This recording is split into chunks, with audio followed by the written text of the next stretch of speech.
Journey into the mind of an Olympian with Lorraine Moller.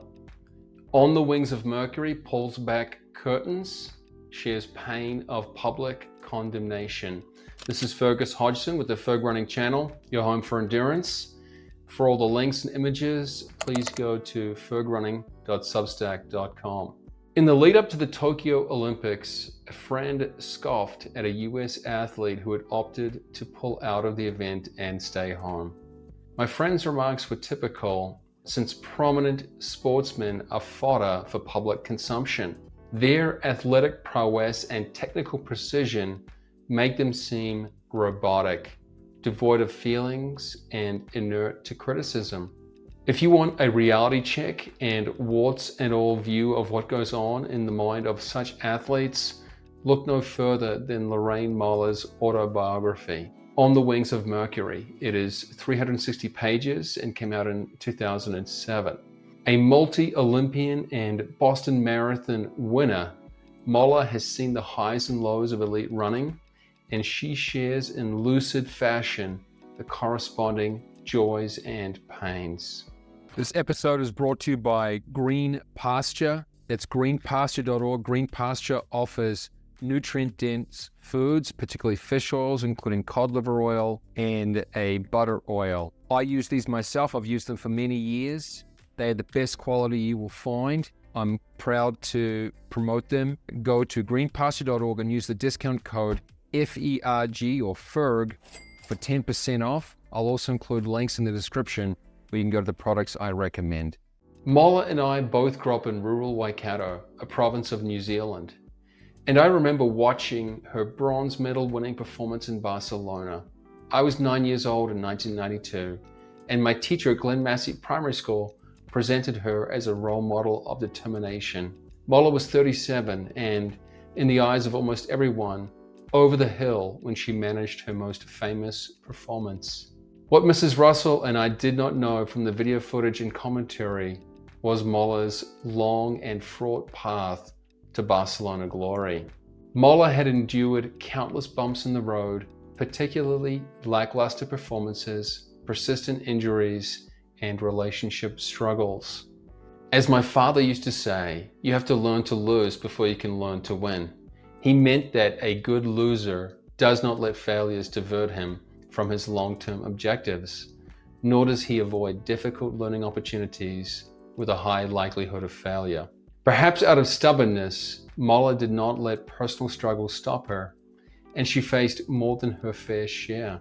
In addition to severe medical difficulties as a child, which scarred her mind, she entered distance running at a time when it was not open to women.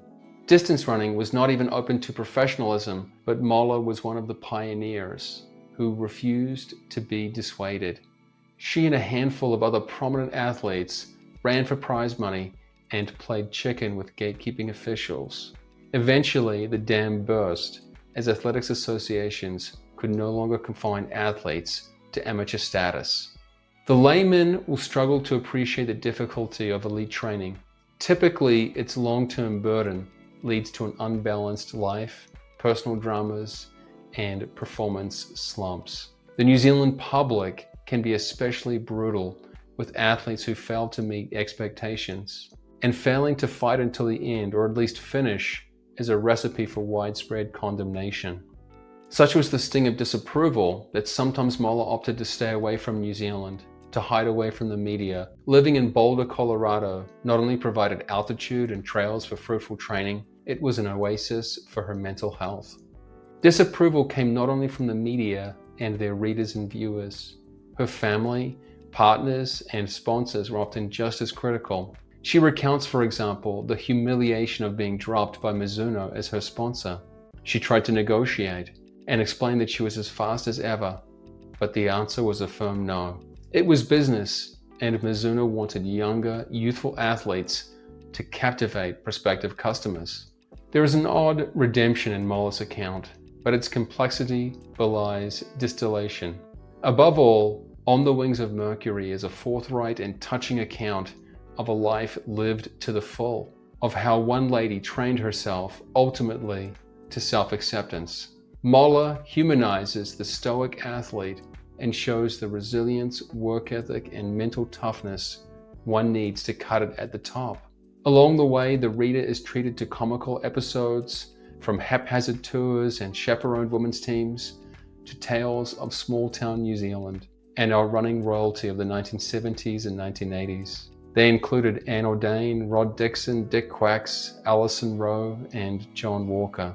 This era, led by the coach Arthur Lydiard, was one of great pride for Kiwis. These runners, along with the earlier generation of Peter Snell and Murray Halberg, forged our national identity as tough, rugged, and honorable people from down under. Moller has put it all out there, with plenty of too much information moments. When I got to meet her for the first time recently, she shared that she was embarrassed at her own mother reading about her less noble actions. However, candor about her shortcomings and misdeeds helps the reader empathize and relate to an exceptional lady. That is the treasure in On the Wings of Mercury. If you have not already, please subscribe to the YouTube channel and subscribe on fergrunning.substack.com. If you'd like to book a personal consultation with me, please sign up at fergrunning.substack.com. Thanks so much.